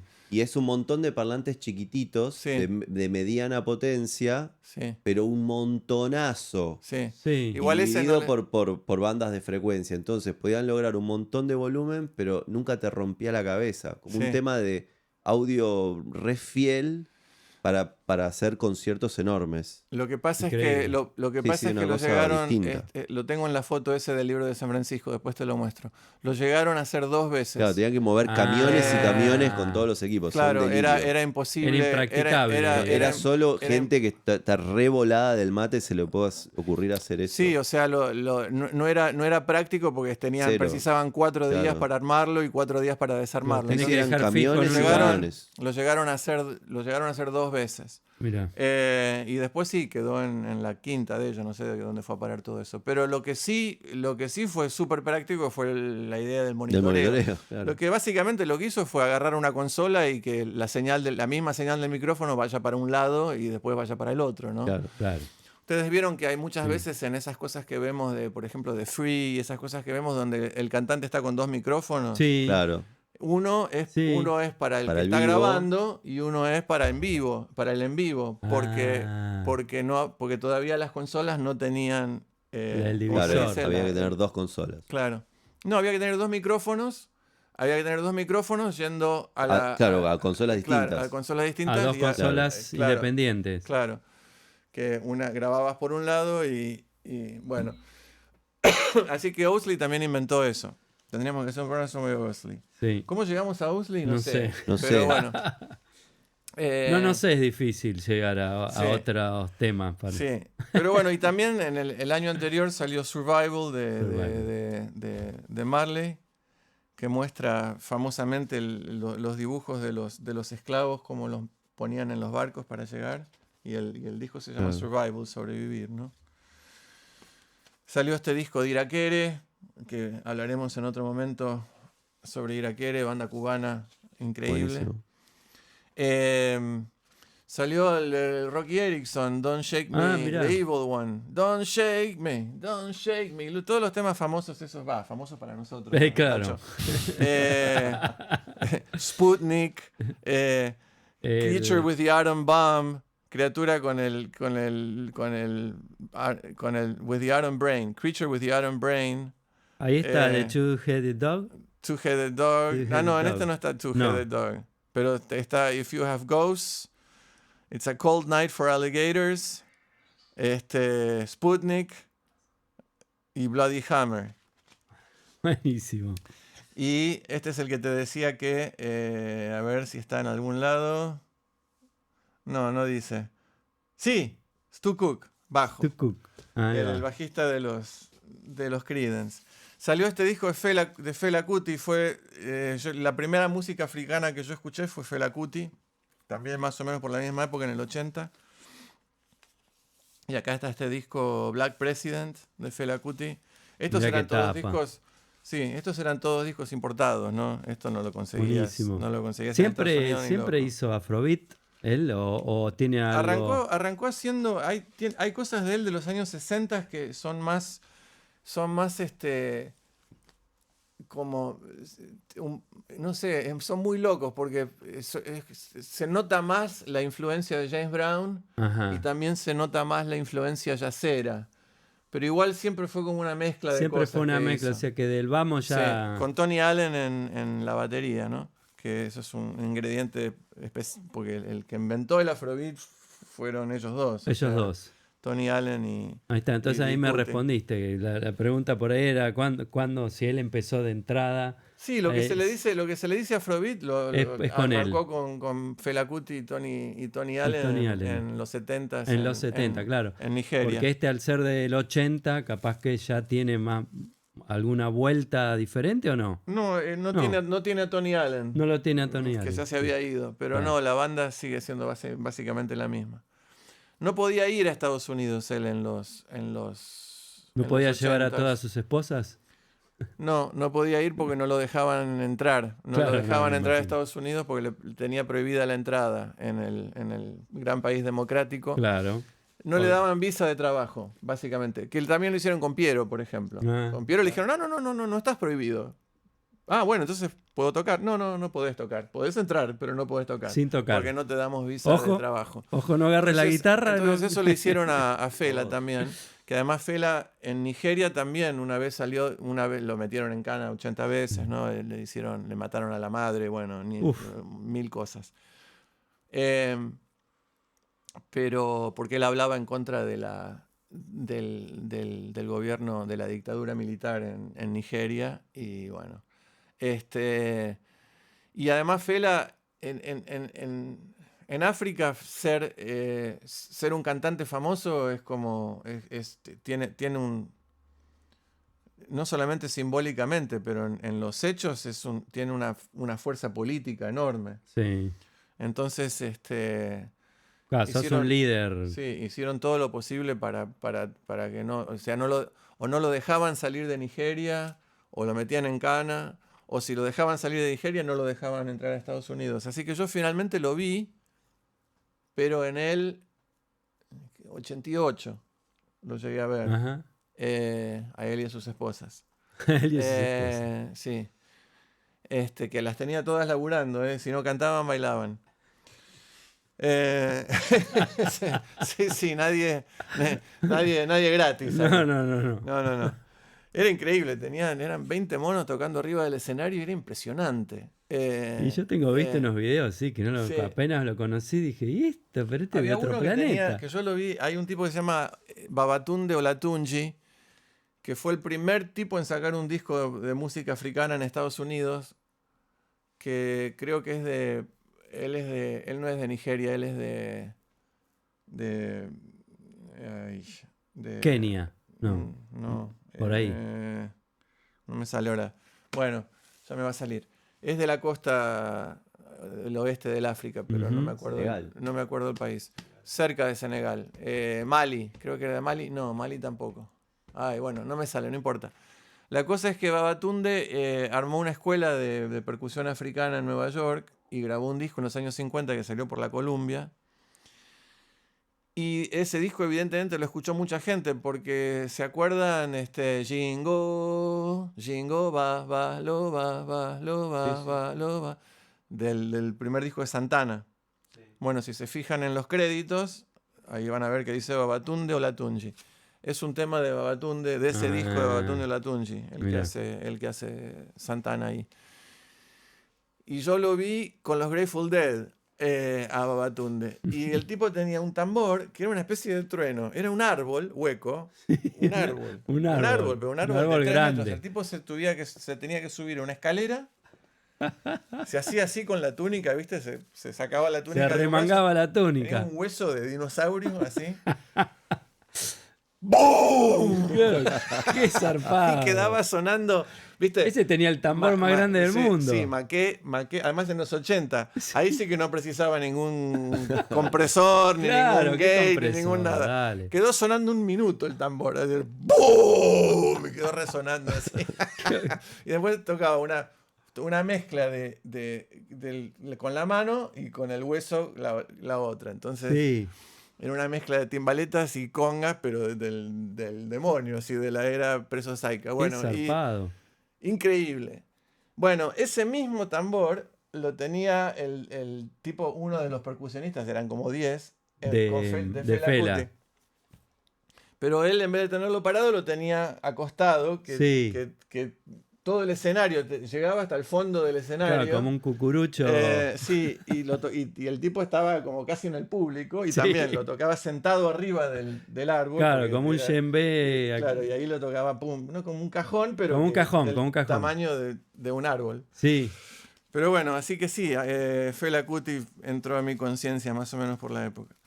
Y bueno, otro disco importante. Aquí está lo que les Claro. contaba: Unemployment Benefit. Ahí está el formulario. Está el formulario de desempleo, de beneficios de desempleo. Formulario de beneficio de desempleo. Y V40 salen de ahí, ¿no? Con este disco, Signing Off, y con el V40, que quería decir Unemployment Benefit 40. Y Era- Signing Off, que sería.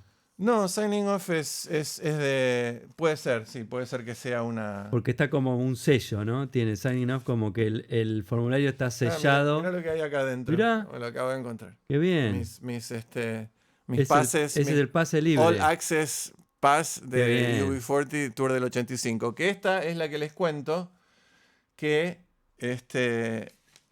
ellos me dijeron, uy, vas a Argentina, mandanos data. Mandanos data si escuchas algo que nos Algo. guste.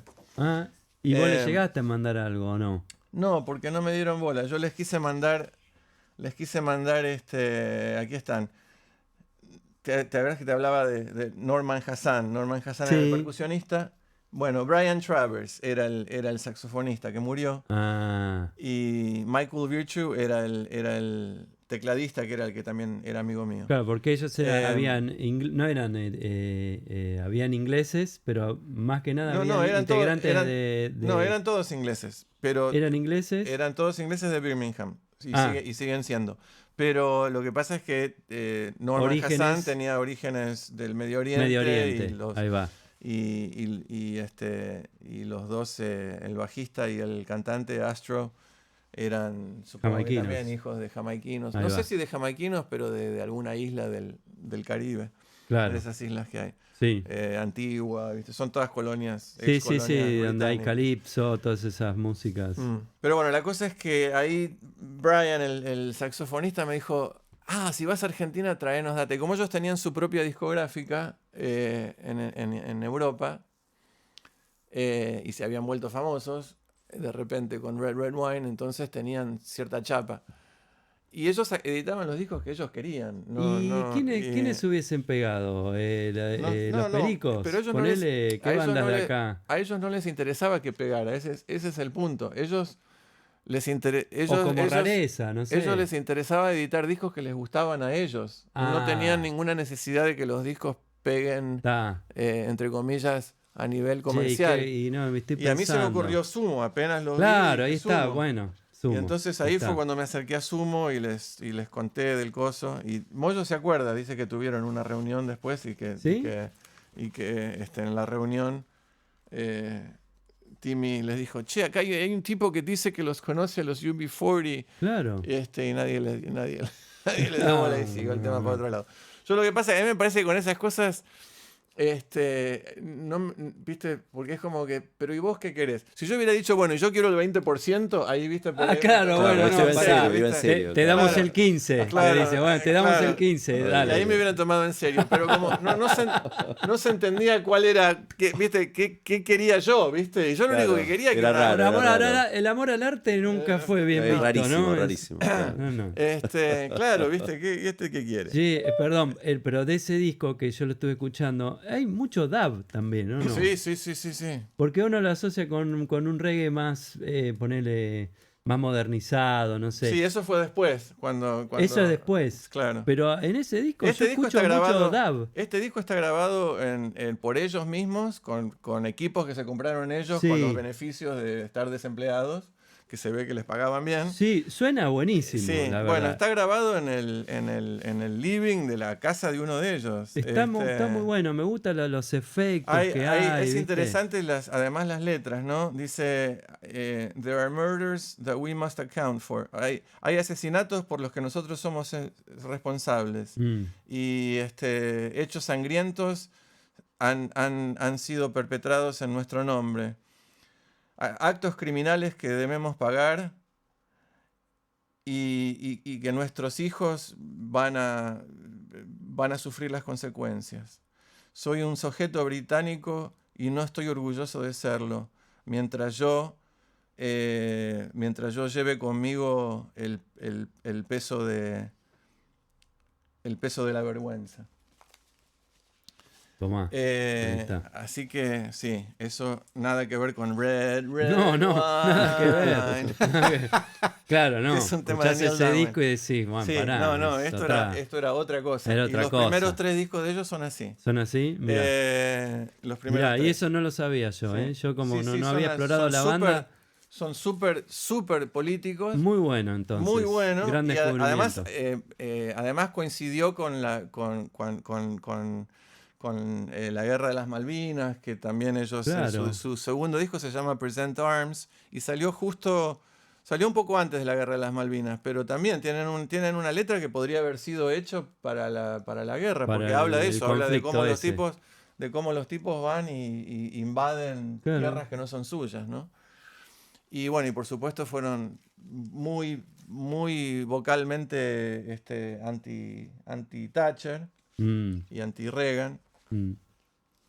Pero bueno, un discazo, sí, y hecho DIY completamente. Creo que está grabado en 8 canales. Ah, qué bien. Discazo. Eso hace que me guste más Signing todavía. Off de V40. Bueno, acá está el de Bauhaus, el segundo. El segundo de el Bauhaus. primero salió en el 80, el segundo en el 81.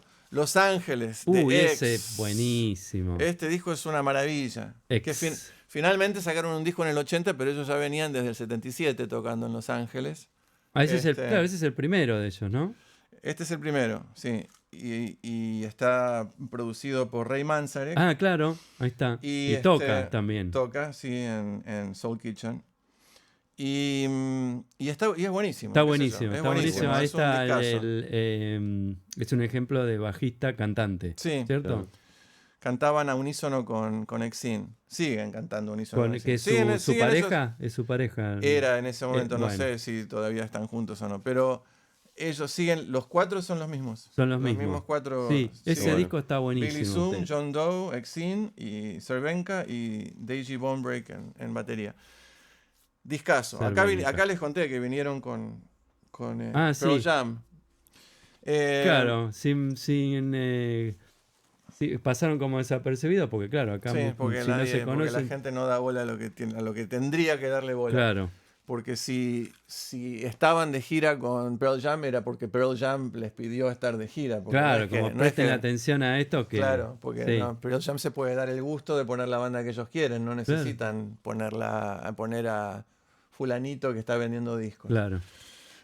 Pero bueno, y lo bueno fue que para mí fue todo, ¿viste? Finalmente sacaron un LP, ¿viste? Porque ese era el logro, ¿viste? Claro. Porque hasta ahí todo el mundo sacaba simples. Por ejemplo, también los Dead Kennedy. Los Dead Kennedy finalmente en el 80 sacaron su Claro. primer LP. Sí. Los Cramps también sacaron su primer LP, Songs de Lord sí. Tortoise, que aquí está Brian Gravy, con quien yo después toqué, que les conté. Claro, ese está buenísimo muy brevemente. también. Pero bueno, estos dos discos son dos de los mejores discos de La Wood verdad que de la sí. historia, ¿no? Sí, ese de X, Cramps está muy bueno. o sea, X. Es difícil de buscarlos a X, porque pones X y Te te puede sale salir cualquier cualquier cosa. cosa, Entonces hay que sí. poner X y algún tema de ellos. X Los Ángeles, Y por si ejemplo. pones y Los ahí- Ángeles también, También, el por X te eso. sale cualquier cosa.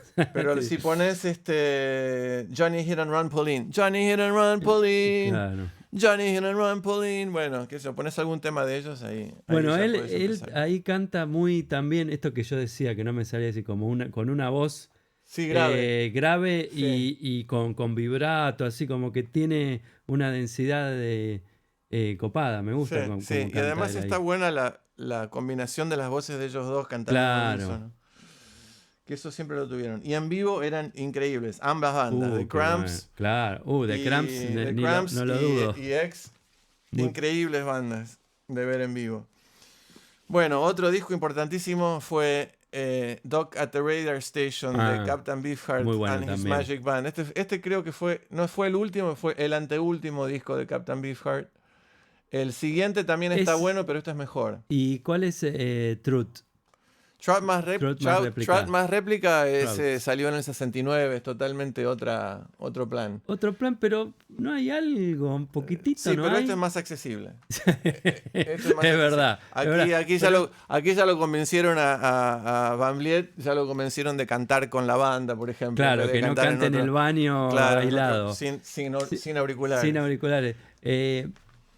Claro, ahí siempre estuvo en él el manejo de las disonancias, ¿no? Esto de... no sé cómo explicarlo, pero noto que en este disco sigue estando Sí, esa... no hay reglas a nivel reglas. compositivo, pero sí está mucho... O sea, qué sé yo, esto yo lo vi en vivo y Sí. tenían dos bateristas y los dos bateristas tocaban linealmente, pero nunca se pisaban. Entonces, claramente había algo ahí sí, había una máquina ensayado, ¿no?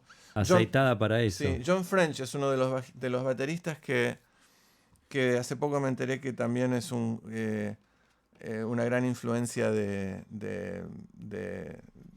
muchos bateros Ujú. que nunca dirías, mira, escuchaba a John French. Claro.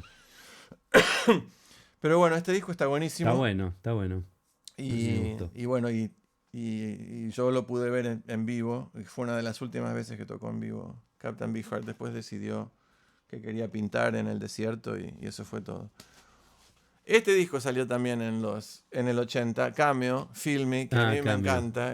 algo escuchamos. Sí, Una banda de funk. que se bailan todo, que tienen sí. unas coreos. Hace un tiempo increíbles. se viralizó un video de Dave Grohl en una entrevista con Pharrell Williams Sí. que dice Que les afanó todo a que les estos afanó tipos. todo al ¿En batero serio? de, Sí, sí. de Cameo. Sí, sí. De hecho dice Smells Like lo a Teen que Spirit. dice que le afanó mucho a Larry Blackmon, que era el cantante y baterista de Cantante y Cameo, baterista. al baterista de Gap Band. También lo menciona, pero menciona específicamente a ¿cómo se llama? No me sale ahora el nombre del baterista de Chic. ¿Lo pueden buscar? Lo buscamos. Porque estoy A ver. con tanta data que me... A ver el que se me centro de pasa. operaciones Sí, sí. en internet, que por favor nos ayude. Porque eran Bernard Edwards en el bajo y el baterista se llamaba Tony Thompson. Ahí está. Ahí está. Ya me acordé. Tony Thompson. Bien. Bueno, y a Tony Thompson lo menciona específicamente. Y dice que, en esa entrevista que vos decís, dice que finalmente lo conoció en una fiesta en Los Ángeles y que se acercó y le dice, ¿sabés que vos a mí me influenciaste mucho en lo que yo hago con Nirvana? Y dice que Tony Thompson le dijo, yeah, I know. Así Yo sé. nomás. Claro, porque además lo con muestran a tres él haciendo, palabras. por ejemplo... No, es Jonathan Moffett, el batero de Cameo. No, pero... No, Me pero... confundí yo, perdón. No, ¿Eh? vos estás contando la anécdota bien. Yo hablaste de Cameo y yo me acordé de esa anécdota Pero el batero es otro, es Jonathan Moffett, el batero de Cameo.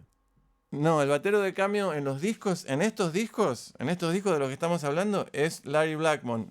Jonathan Ok, Moffett perdón. habrá sido el batero después, cuando Larry Blackmon pasó a ser cantante a cantar, directamente. claro, A cantar yo- y nada Ok, más. ahí está. Pero en estos discos, que son los que escuchamos con Dave Grohl y qué sé yo, el batero es Larry Blackmon y cantante. Es cantante, Claro. compositor y baterista.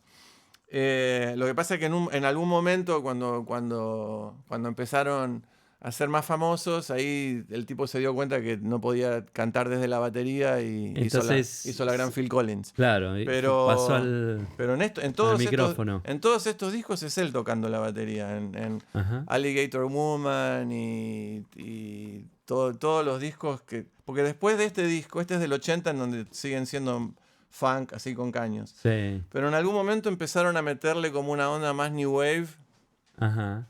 tipo Rick James, ¿viste? She's a super freak, Sí. super freak, she's super freaky. Tin, tin, tin, tin. Empezaron a ir más para ese lado. Ajá.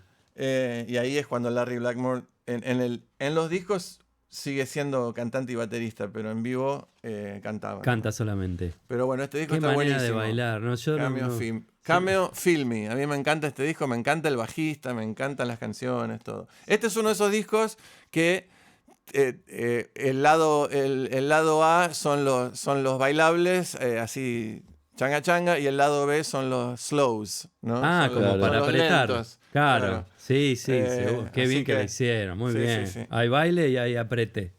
Bueno, Linton Kwesi Johnson. Linton Kwesi Johnson también es originalmente jamaiquino, pero creció en Inglaterra. Y este es creo que el segundo disco de él, pero es el primero que escuché yo. Qué buena tapa, me gusta. Sí, salió en el 79, pero yo lo escuché en el 80. Y también es un disco importantísimo. Es del dub, Ese no lo escuché. ¿Ese estaba en la lista que nos mandaste? No, porque como es del 79 no lo puse. Ah, Pero tiene un disco. lo escucharemos. Tiene un entonces. disco del 80 que se llama LKJ in Dub. Se llama el que salió en el LKJ 80. in Si Dub. quieren si es respetar, dub, me si quieren encanta. respetar lo del 80, en el 80 sacó un disco que se llama In Dub, que es básicamente este disco, pero en versión dub. Pero este disco es qué bueno. espectacular. Este disco es espectacular y evidentemente es uno de los discos que trajo el Tano de Inglaterra, que trajo Luca de Inglaterra, porque cuando yo llegué y les hablé de Linton Kwesi Johnson, a Moyo y Arnedo lo retenían y de hecho fue como una de nuestras fuentes para cuando empezamos a hacer esa onda medio dub que hacíamos Sí. con Divididos. Sale de acá. LKJ. LKJ. LKJ decía Diego, pero ¿Sí? es Linton Kwesi Johnson. Otro disco del 80 que yo les hablé de esta banda, Defunct, Sí, la escuchamos, lo pasamos al que vinilo. son maravillosos. Terrible. Joseph Bowie, que es el trombonista, que son todos tipos que vienen del jazz. Pero que Te das cuenta. en Nueva York estaban haciendo de todo un poco. Que trabajaron con James White and the Blacks, de Contortions. Ajá, de Contortions. Sí. Y en vivo eran increíbles estos jugadores. tipos, increíbles. En vivo los vi en un bolichito en Nueva York y increíble. Defunct, se escribe Defunct, D-E-F-U-N-K-T. ¿Este lo escuchaste? Ese no, lo escuchamos acá ¿Lo un poco. escuchamos acá? Sí, sí. Bueno, después escuchalo, es espectacular. Muy bueno. Tenés que imaginártelos en vivo, ¿no? Porque de nuevo, en vivo eran como una fuerza de la naturaleza los muchachos. Bueno, y también otro disco muy importante salió en el 80 es este, Sin Semilla de Black Uhuru. Qué bueno. Lindo también, muy bueno. Qué banda. Que yo empecé a tocar, como a entender por dónde llegarle al reggae gracias a este disco. Porque los Wailers me encantaban, pero no entendía lo que les decía el otro día. Claro, no entendía de dónde agarrarme. En cambio aquí es más... Es más directo. Es más pop. directo, sí. Es más, está Sí, ¿no? buenísimo. es está más buenísimo. derecho, claro. Es sencillo, Sí, no, Sí, hay una sí, reggae. sí, sencillo no quiere decir fácil. no dije pero- fácil, claro. no No, pero es un decir, sonido como si No, venís no. del rock, es un sonido más Claro, amable, más claro, cercano. Claro. Inclusive tiene suena algunos conocido. Sí, unos eso- soniditos de eso los es- 80s, ¿o no? eso Es re 80, claro, sí. Pero tiene como... no, además tiene, esta tiene tiene todos esos primeros. de la música disco. Sí, esos son los ¿cómo se llaman? Eran los primeros pads electrónicos que había. Eran pads. Sí. Ahí está, claro. Pads electrónicos. Sí, no me acuerdo ahora cómo se llamaban. Sinclair o no me acuerdo. Ajá. No sé qué. Pero bueno, y el disco está producido por Sly Dunbar y Robbie Shakespeare, que se convirtieron en un dúo de producción que laburaron con absolutamente todo el mundo. Laburaron con Con Dylan. hicieron un disco con Dylan que se llama Infidels, que está buenísimo. Y además lo que tenían ellos era que podían tocar rock perfectamente cuando querían. Yo los vi a Black Uhuru una vez también ahí en el lugar que les dije, en el anfiteatro ese, Berkeley Community Theater. Y en un momento los tipos empezaron a hacer una base así, onda Judas Priest, ¿viste? Así, ton, ton, ton, ton, ton, ton, ton, ton, ton. Y lo hacían, pero lo hacían además con Con con peso. un peso que no se lo escuchabas hacer a cualquier banda. Impresionante. Y lo hicieron a propósito porque todo el público era blanco, salvo los jamaiquinos que estaban ahí fumando porro. Y entonces se ve que dijeron, ¿por qué no les mostramos a los chicos lo que podemos hacer? Si Claro, viste que los Bad Brains también, sí. de repente escuchás que sí. Es que los estos es tipos que los pueden Bad- sonar tan Claro. pesado Sí, como pero- la banda más Pero pesada. es distinto. Los Bad Brains empezaron haciendo, ya eran músicos. ¿Te acuerdas que Washington, les ¿no? conté? Sí, eran originalmente de Washington, pero ¿te acordás que te conté que empezaron haciendo... Como un progresivo. Sí, una onda progresiva, pero así tipo... O sea, le gustaba la Mahavishnu Orchestra. Claro. Esa onda, Sí, ¿viste? sí. O Weather Report, ¿viste? Ese es re loco eso. Empezaron con Sí. eso. Hasta que escucharon a los Sex Pistols o a los Ramones. Y ahí Claro. dijeron, bueno, vamos con Se otra. volaron. Vamos por ahí. Pero entonces los tipos ya... por eso que eran tan increíbles haciendo eso, porque tenían un nivel técnico que no tenía absolutamente nadie. Impresionante. Claro, y se ve que ellos también, los de Black Uhuru también Sí, vendrían sí, bien provistos como para... Sí, y de hecho, bueno, después hicieron producciones. Había una mina que no sé qué fue de ella, que yo la puse en la lista de discos para ver. ¿De los 80? Sí, la del 80. Del 80. Sí. Del 80, sí. ¿Cómo A se ver, llama? ¿quién puede ser? Bueno.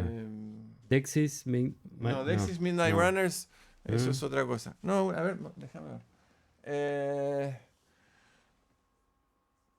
Perdón, Sí. Perdón, gente. Manipulen. gentes. Estamos manipulando Acá los está, Grace Jones. dispositivos. Grace Jones. Grace Jones, sí. Sí. Grace Jones negra. sacó un disco que se llama Warm Leatherette en el 80, Warm Leather, en donde, que está producido por Sly y Robbie. Y que está buenísimo el disco. Sí. Y que tiene versiones de temas. Tiene versiones de temas que están buenísimas. Y en el segundo disco que hicieron con Sly y que hizo ella con Sly y Robbie al año siguiente, hacen una versión de Libertango de Piazzolla, por ejemplo, pero en versión dub. Mira. Acá estoy mirando, en el 82 hicieron uno con Joe Cocker. ¿Quién es? Sly y Sly and Robbie. Robbie. Pero escuchaste lo que dije recién de Grace Jones que hizo Libertango con Hizo Piazzolla. Libertango. Me acuerdo de eso, lo escuché. No, claro, era con escuchaste? ellos. Sí, Claro. sí. Yo no Bueno, lo tengo escuchado. están muy buenos los discos de Grace Jones. Y de los que no hablamos acá, bueno, Black Sabbath, Heaven and Hell, que fue el primer disco Qué que grande, hicieron con Ronnie James con Dio. Ronnie James Dio, Ujú. que yo ya lo conocía, yo ya era fan por Rainbow, pero el disco ese está buenísimo. Está Heaven and buenísimo, Hell, sí, es recontra. espectacular. ¿Cómo se llama? El batero Bill Ward dice que estaba tan borracho que no se acuerda de absolutamente nada. ¿Qué? ¿En la grabación? En la grabación. Quedó. Lo cual a mí ¿Por me qué? llama la atención porque está bárbaro lo que toca. Se ve que. Está buenísimo ese Sí, sí, disco. pero él dice que no se acuerda de absolutamente nada Mierda. Se del le nivel fue. de pedo que tenía Claro. en esa época. El Pero nivel no de se rock que tenía, ¿no? Sí. No se nota porque está buenísimo todo lo que hace. Está Claro. buenísimo todo lo que hace en el disco. A mí me encanta. El que hicieron después no me gusta, pero este está buenísimo. Sí. Tiene aura. Sí. Y hay otro, y bueno, British Steel habíamos puesto. Sí, British Steel de discos pesados. De Judas Priest. Sí. Ese disco también es tremendo. Todos los temas están buenísimos. Sí. Sí. Bueno, también ahí es cuando empieza el primer post-punk, ¿no? Con Echo and the Bunnymen, que sacan Crocodiles. Vos que preguntabas por lo que fue el post-punk. Pre-New Wave, ¿no? Porque todavía no se le decía New Wave. O sí se le decía, no me acuerdo. Creo que cualquier cosa que... Hasta Tom Petty se le decía New Wave, porque como salían con corbatitas... eso lo había contado, sí, New que, Wave, claro, sí. lo catalogaban ahí, pero... A AC/DC le decían New Wave, porque también salía con corbatita y entonces... Claro. New Wave. Sí, acá se Yo me acuerdo discutirlo eso en mi escuela, ¿viste? Porque en mi escuela decir punk o decir New Wave era automáticamente decir una mierda. Entonces me decían, no, AC/DC, that's New Wave. Le digo, ¿qué tiene de New Wave AC/DC? Porque claro, ellos veían la imagen y era el biscottelo, corbatita, Angus Young, corbatita, listo, están en la misma categoría. Y Tom Petty también, ¿no? Pero bueno, de Joy Division ya hablamos. The Soft Boys es un disco interesante. Que hay un tipo que se llama Robin Hitchcock, ¿lo conocen? Me suena. Bueno, es uno de esos autores, compositores que todos los críticos admiran mucho. Bueno, esta era su banda original, The Soft Boys. Soft Boys.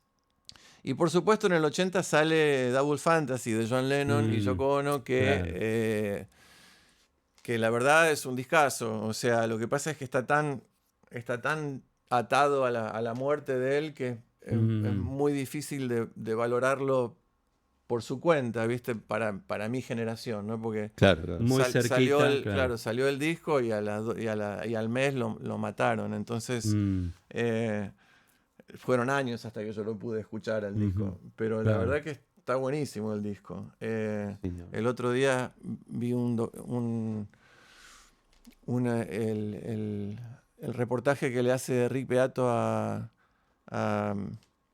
¿cómo se llama? Al bajista de Peter Gabriel. A Tony Levin. A Tony Levin. Y bajista de King Crimson también. Estuvo acá hace poco con Beat. Sí. O sea, Steve Vai, el batero de Tool. El batero de Tool, Danny Carey, Tony Levin y Coso. Beleu. Que toca el stick también, toca ese. Sí, toca el stick. Claro. Sí. Y toca con y explica eso de los palitos. Dedos, de los palitos en los dedos. Eso se le ocurrió a... es una idea de Peter Gabriel esa, entre paréntesis. Ahí está, otra cuenta ahí en el... O sea, porque lo que hizo Tony Levin a Jerry Marotta, que era el baterista, le hace tocar en las cuerdas del bajo con los palillos, mientras él toca con la izquierda en el disco. Y después se quedó pensando, ¿y cómo hacemos esto en vivo? Y entonces a Peter Gabriel se le ocurrió, ¿por qué no te haces unos palitos en los dedos, unas extensiones? Que después no me acuerdo quién, el bajista de una de estas bandas, de Incubus, el bajista de Incubus dice que, hablando de Les Claypool, de Primus, dice, lo que pasa es que le mirás las manos a Les y parece Tony Levin con los palitos, porque tiene los dedos tan largos gigantes. Naturales los tiene, claro. Pero bueno, ¿de qué estábamos hablando? No, estabas leyendo un poco la bueno, de Tony Levin es el que toca el bajo en el disco de Lennon. En el Double Fantasy. Sí, y está también el guitarrista uno de los guitarristas que toca con... Ahora creo que está tocando con Bruce Springsteen, pero en una época tocó... Yo lo conozco de cuando tocaba con David Bowie, que ahora no me sale el nombre del guitarrista, pero bueno, el guitarrista es ese. Y lo gracioso es que el baterista iba a ser Steve Gadd, porque ¿viste? Steve Gadd y Tony Levin trabajaban mucho juntos, pero parece que era todo un secreto, de que Lennon estaba grabando un disco. Entonces lo llamaron a Steve Gadd y le dijeron, bueno, te queremos contratar para un disco, pero no te podemos decir qué es. Y parece que Gadd ni siquiera contestó en esas condiciones ni te contesto. Y entonces el que terminó tocando fue, que a mí me encanta también, es Andy Newmark, que fue el baterista de Sly and the Family Stone, es el baterista de Fresh. Cierto, De claro. Sly and the Sí, Family sí, Stone. sí. Y también fue el baterista mucho tiempo a quien también amo, de Brian Ferry, de Roxy Music. Y también tocó cuando se fue Zigaboo de los New Barbarians. ¿Se acuerdan esa banda que les conté que era una banda que habían hecho Keith Richards y ¿cómo se llama el otro violero? De los Stones. Ron Wood. Ron Wood. Y Ron Wood, muy bien. Cuando Keith Richards y Ron Wood armaron una banda con Stanley Clarke y Sigmo de Lis de los Meters. ¿No te acuerdas de esa historia? Sí, te la conté. Sí, tocaron un montón. No llegaron a grabar un disco, pero eran una banda. Salían no sé qué hacían bien, pero no sé si hacían originales o una combinación. Pero eran básicamente, Keith Richards era que los Stones no estaban de gira y ellos tenían ganas de tocar. Juntarse. Y entonces lo llamaron a Stanley Clarke y a Zigaboo Modelist. Y en algún momento se fue Zigaboo y el que entró fue Andy Newmark. Y Claro. de eso hay filmaciones. Stanley Clarke, Andy Newmark y Keith y Ron Wood. Sí, impresionante. Pero bueno, a ver, ¿me pones de vuelta? Que Sí. seguro que me olvidé algo. Vamos a la pantalla. Motorhead, Ace of Spades. Ace of Spades de Motorhead. Sí. No fue el primer disco de Motorhead, pero a mí ya me gustaban de antes, pero esta etapa, escúchame. Sí, Buenísimo. No hay con qué darle. es un ícono, un clásico. Este- Parece de estudio eso, ¿no? Sí, claro. No es como una duna o una sí, montaña de escombro, de tierra Sí, y un cielo sí. Sí, no, es obviamente de de estudio, pero estudio, es a propósito. de cajón. Es a Sí. propósito. Pero bueno, buenísimo este disco. Y Buenísimo este disco y buenísimo lo que toca Filthy Animal Taylor en la batería. Y bueno, y también en el 80 salieron. Hay una banda que a mí me gusta mucho que se llama Japan, Ujú. que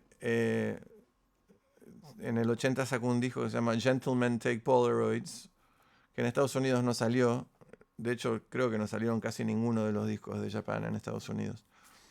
Pero que de ahí salen tipos como Mick Karn, que te lo mostré en el bajista, bajo, sí. que es un bajista increíble de otro Fuera de planeta. serie, sí. Sí. Muy creativo. Sí, que tocó con todo el mundo. Después fíjate, fue un tipo muy, en Inglaterra, muy respetado. Y tocó con mucha gente. Hay Claro. gente que nunca se te ocurriría que hizo discos con Mick Karn, pero discos no donde toca Mick Karn, sino discos a dúo. Gente Claro. muy conocida. Pero bueno, después sí, hay cosas como Dexys Midnight Runners que Midnight Run. esas los pongo porque a mí nunca me gustaron, pero siempre salen en las listas de mejores discos de los 80s. No los Y conozco. ellos fueron conocidos en Estados Unidos, en el 80, 81, 82. Fueron Sí. también un ejemplo del post-punk. ¿no? Ah. Pero que se llaman Dexys Midnight Runners porque los Dexys Dexys le decían a las pastillas que se tomaban los mods para quedar despiertos toda la noche. Como unas anfetaminas, claro, sí. Entonces, por eso Dexys Midnight Runners. Ahí va. ¿no? Ahí va, claro. Sí. Pero y están buenos los temas, es interesante, es más no sé, hay que escucharlo. Hay gente que los le amaba, escucharé. hay mucha gente que los amaba, yo los quise incluir porque sé que hay mucha gente que... Está en End of Century, de los Ramones, creo que Sí, de este año. el que hicieron con Phil Spector. Sí. Ah, Que no es un gran disco, pero hay grandes historias que se cuentan sobre el disco, así que lo mejor Sí, del ¿no? disco son las historias que se cuentan. Sí, que no lo dejaron, que Phil Spector los obligó a quedarse en el estudio y puso el fierro ahí. puso la máquina delante arriba del coso mostrador. y no los dejaba irse. Acá no se va nadie. No se va nadie hasta que no. Dice que para el primer acorde de otro anterior, cuando hicieron Rock and Roll High School, que es para una película, una de esas películas chotas que se hacen allá de teenagers. De teenager, de universidad, Pero bueno, sí. y se llamaba Rock and Roll High School y los contrataron las Ramones para hacer el soundtrack. no, el tema ese nada más. El tema... Rock and Roll High School. Sí. Bueno. Sí, el conocidísimo. Y viste que empieza con... Hay This is un all. acorde. No. Sí, hay un acorde que empieza así. ¡Tran! ¿Viste? Sí. Bueno. Parece que estuvieron 24 horas haciendo eso. Al y pedo. no los dejaban. Y Phil Spector Es no los un dejaba acorde. irse. No, de nuevo. No. 24 horas literalmente 24 horas sin con parar. ese acorde. Un quemado. Sí, 24 horas con el Nah. acorde. Y Johnny Ramón dice, Johnny Ramón. dice, ok, suena bien el acorde. pero Como le pero ¿te terminó parece? convenciendo. No, el tipo dice, suena bien. Ay, yo reconozco que suena bien, pero no hacía falta estar Claro. 24 horas. Bueno, después hizo lo mismo con End of the Century, que además viste que la tapa es más como todo más colores pastel, viste, está como Sí. que Claro. claramente los están tratando de poner en un lugar que nunca no. van a poder estar, así que no funcionó. Pero bueno, porque como yo siempre le hago acordar a la gente, el único lugar donde los Ramones tocaron en estadio fue acá. Claro, allá no se Allá veía. no, o sea, salvo no que se daba tocaran, lo que acá. salvo que tocaran en un Lollapalooza o una cosa así, pero ahí no es el público de ellos solamente, ¿no? Pero bueno, ahí tienen más o menos. Ah, me olvidé también, un disco importantísimo, el primero de The Pretenders. Ah, Chrissy sí. Hynde. Sí. También, Fuerza de la Naturaleza fue. Yo me acuerdo toda la noche escuchando ese disco con una amiga y poniéndolo una y otra vez, ¿viste? Es bien rockero ¿Viste? ese, ¿no? Tiene- Sí, fuck bien- off. Es bien rockero. Sí. Precious, ¿viste? Está bueno. Impresionante, está es así como una Sí. patada en la cabeza. bueno. Y fue el primer disco que sonó así de... Claro, así ¿no? sí, porque ni siquiera los Clash sonaban así tan... Es impresionante. Frontal. Es así, Sí. Está bueno. Y el hecho de Eso que lo fuera escuché. una mina encima cantando y siendo la líder y compositora de las canciones. A mí me fue encanta como... el tono de voz que tiene ella. Sí, es me espectacular. Me encanta. Y ella es otra que se tuvo que ir desde, no me acuerdo dónde, creo que de Akron, Ohio es ella. Otra que se tuvo que ir a Londres para que le dieran bola. Claro. Y parece que fue digamos, apadrinada por mucha gente, porque todo el mundo hinchaba por Sí, Chrissy Hynde para que haga algo, porque ella se ve que estuvo al principio del punk y todo, pero era como que...